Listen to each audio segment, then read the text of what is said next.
Hey, well, welcome. This is Bruce Wayne, Medicare superhero, carriers that we represent, and we work with all of these carriers so that we can do the best for you and to help you with your prescription drug coverage.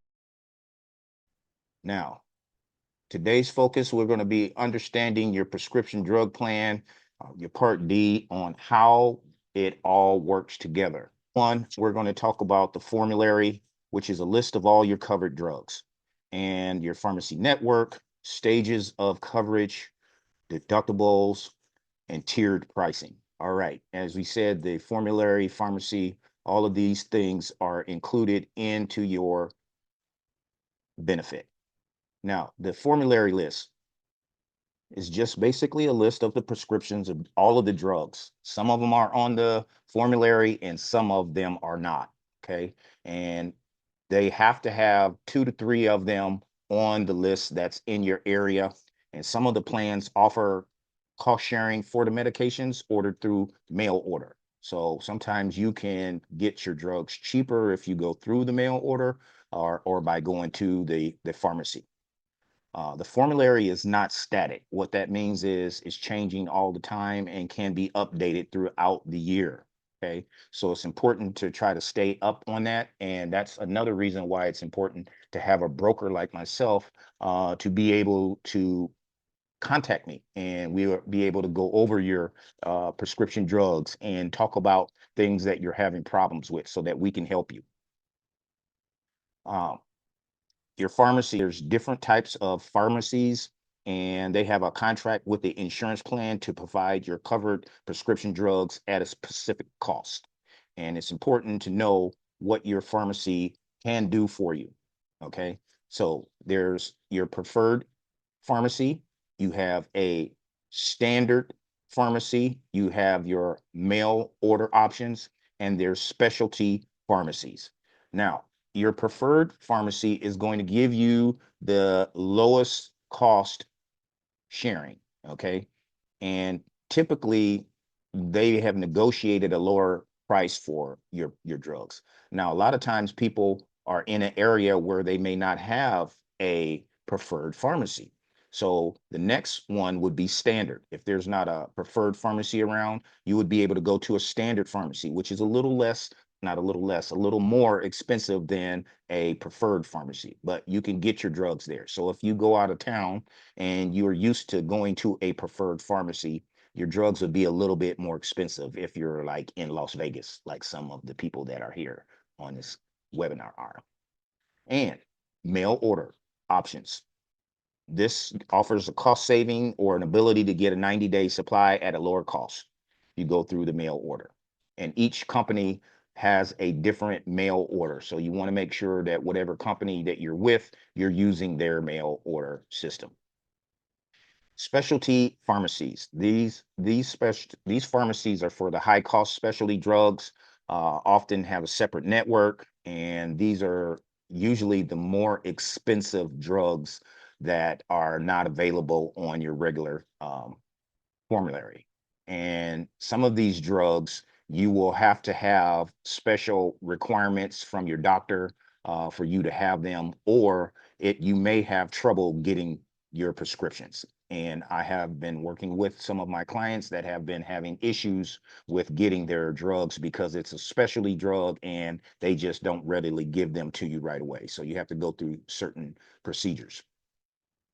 So it's important you pick your pharmacy wisely. And we're going to be going through all of this again when October the 15th comes, because basically everybody will be able to look at their prescription drug and see if there's a better prescription drug out there for them.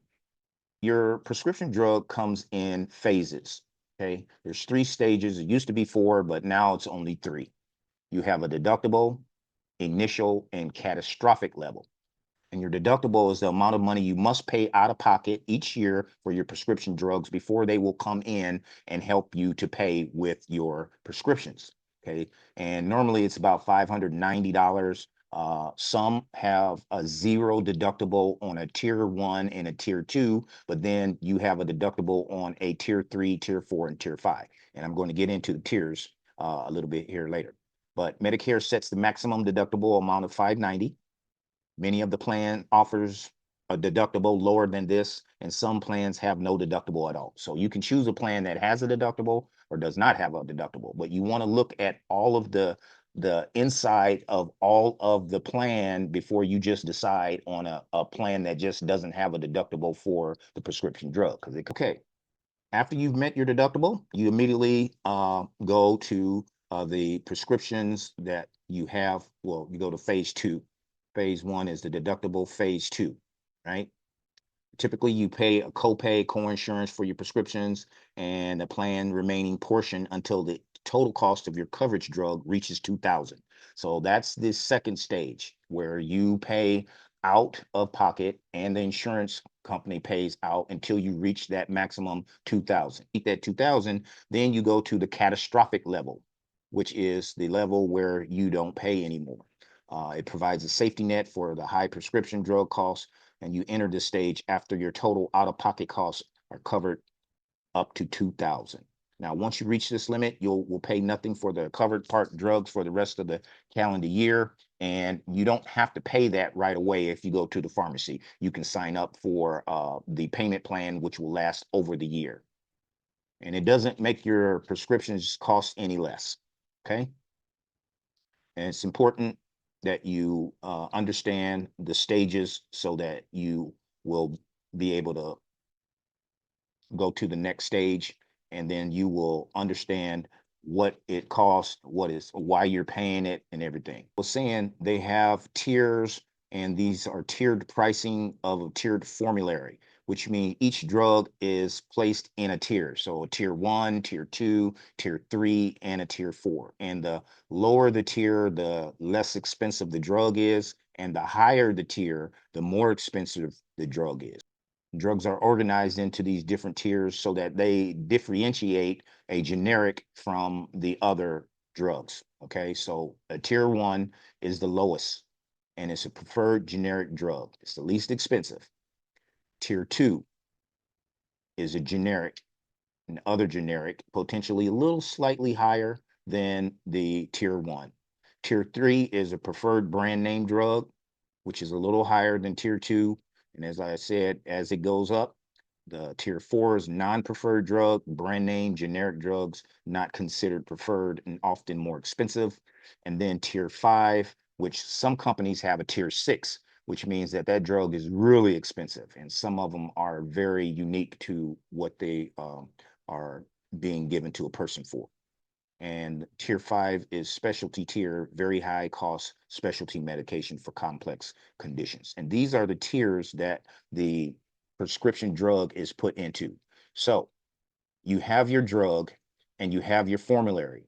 You can be with a company that has the same drug that you're taking, but it might be on a higher tier with this company than it is with this company. It's important to understand the stages and your pharmacy, where you go to get your drugs and everything.